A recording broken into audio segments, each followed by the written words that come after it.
to the press at Mar-a-Lago today. One group he didn't mention specifically was young Americans, and a look at the polls show maybe he should pay a little bit more attention to voters under 30.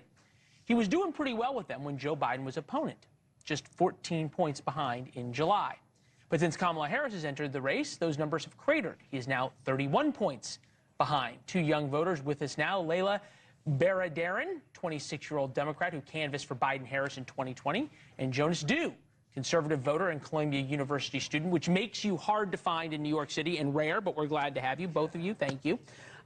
Jonas,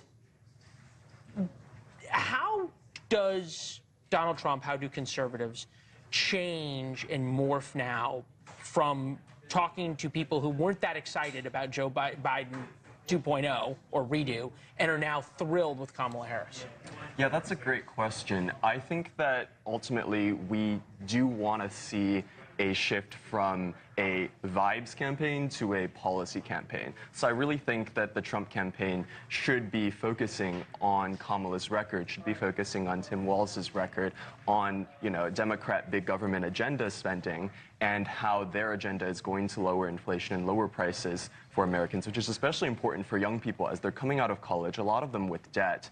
They're coming out of college, they're looking for housing, and they're looking for jobs. They want an economy that's going to work for them, and that's just not going to happen under big government spending. Young men, predominantly, especially young white women, break heavily for Donald Trump. In terms of Kamala Harris's campaign, there is now a new specific chant that she's brought. She brought freedom, joy, threat to democracy was gone, and now we're not going back, that they have used over and over and over again. Take a listen.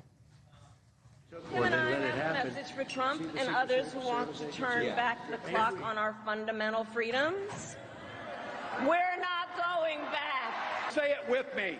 We aren't going back. We aren't going back.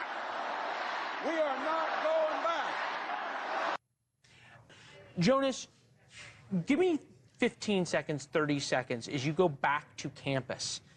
How does Donald Trump change to meet this message?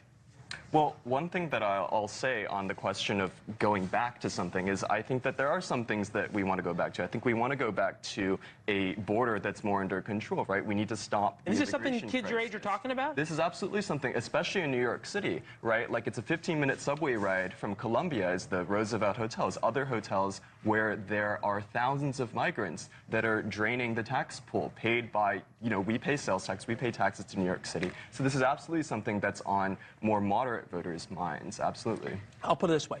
If you guys are our future, okay, my Social Security is safe.